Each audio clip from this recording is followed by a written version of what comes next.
What's up everyone? Today we're going to be learning how to bail safely, how to wreck, how to fall without actually wrecking yourself. Now this is important if you do parkour, if you're training to be a stuntman, or if you do any sort of athletic activity. This can actually be very useful to learn, because what we're going to be learning today is how to instinctively adapt to falling.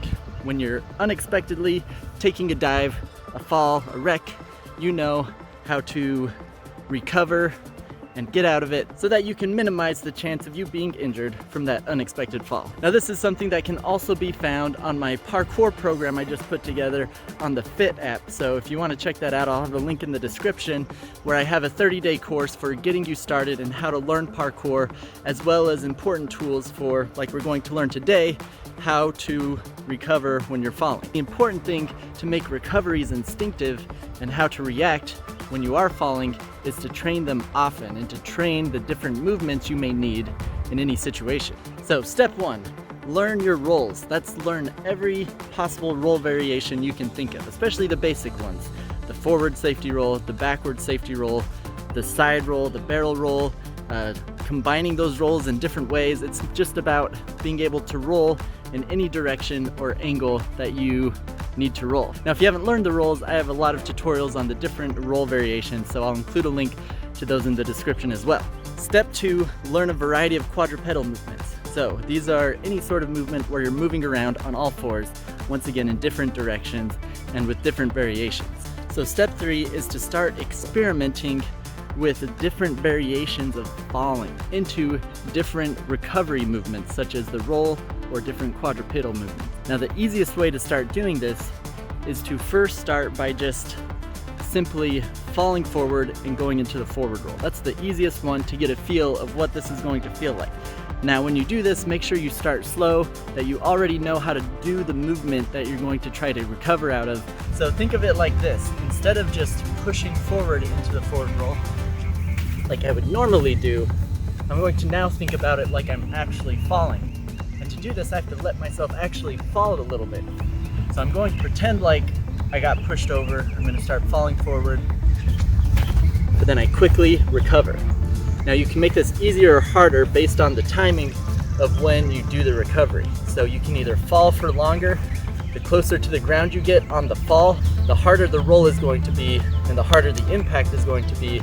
So you want to make sure you start off slowly with only just a little bit of fall first, and then you can work your way to falling more and more as you get comfortable. Once again, because we're training falls, you need to be extra cautious as you're training because things can go wrong. You're training your muscles to react on instinct to the fall. And so by practicing these over time, you'll just be able to do them on the fly. Same thing if I'm falling backwards, I might start falling backwards, put a foot down, roll out of it. Pretty simple, but just experiment with falling in different directions. Maybe I'm falling sideways and go into a little bit of a sloppy side roll. Once you start getting comfortable with these basic reactive rolls, you can start incorporating jumping into it or more momentum, so you can get a feel of how you need to recover with a little bit more speed. Now remember, in doing this, you want to progress into it. Don't start out with a full sprint and a huge jump.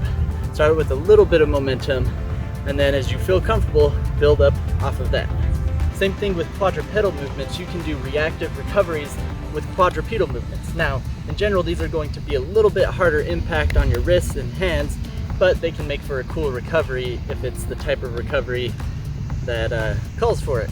Now, these types of recovery are going to be a little bit more impact on your hands and wrists, so I'd only train these as you feel comfortable with the strength of your quadrupedal movements. So same thing, like if I'm falling forward, maybe instead of going into a roll, Kong out of it. Falling sideways. Now sometimes you're going to be hitting the ground in a way that just doesn't allow you to get a nice roll out or even quadrupedal out of it. And so when that happens, where you're going to hit the ground no matter what, it's best to make sure that you try and disperse the impact as much as possible across your body.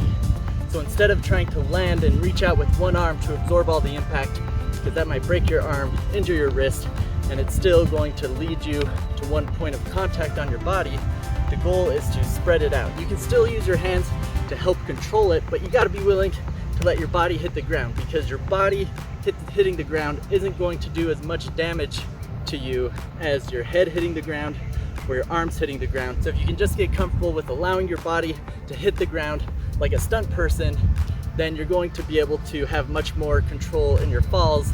Even if you are wrecking, hitting the ground hard, it's going to hurt you less if you know how to fall.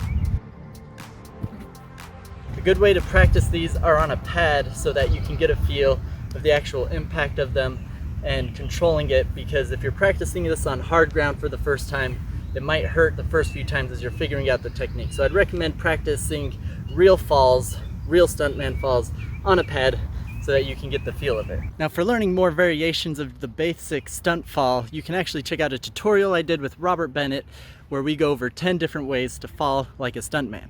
And those techniques, although meant to look like you got wrecked in movies without actually getting hurt, are actually very effective for not actually getting hurt when you are falling on accident in real life, training parkour, or whatever event you might be doing. When doing any sort of fall, if you can get your feet to touch the ground, that puts you in an optimal position, because even if your body is at a super sharp angle from like a giant diving front flip, as long as your feet can touch the ground, you can put energy into the ground from that point of contact to push yourself into a roll or a movement that will help you recover. So once you start getting the idea of this type of training, really it's up to you to train all the different variations there could possibly be in the way you could fall, and to get creative with it. Because there's so many, I can't do a tutorial on every single variation because you never know how you're going to end up falling. So it's good to just train reactive falls in general, and in the long run, they're gonna really save you in moments where you're falling and you need to recover. So to put it all together, you can think of training for falls and how to bail safely like this. The rolls are extremely important.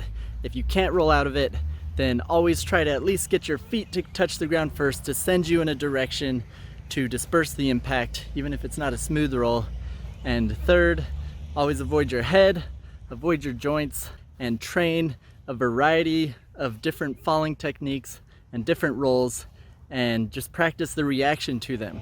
Sometimes you can just practice going into a fall without even knowing what you're going to do to recover. Just let your body naturally react to it. Now with that sort of practice, remember to start out with easier going falls as you learn to develop that ability to react to your fall and your momentum and things like that. So I also recently saw a video from Jimmy the Giant where he talks about ukemi, and he reacts to some of the crazy falls and recoveries that are out there. And I think they're a great example of what's possible when you know how to react instinctively so that you can save yourself when doing some sort of crazy fall. So anyways, hope you guys enjoyed this video. Be sure to check out my parkour program. Once again, if you want to follow my training progress, what I'm training daily or weekly, then be sure to follow me on Instagram. That's where I'm always posting clips of what I'm up to and what I'm doing. But otherwise, thanks for watching everyone, and we'll see you next time.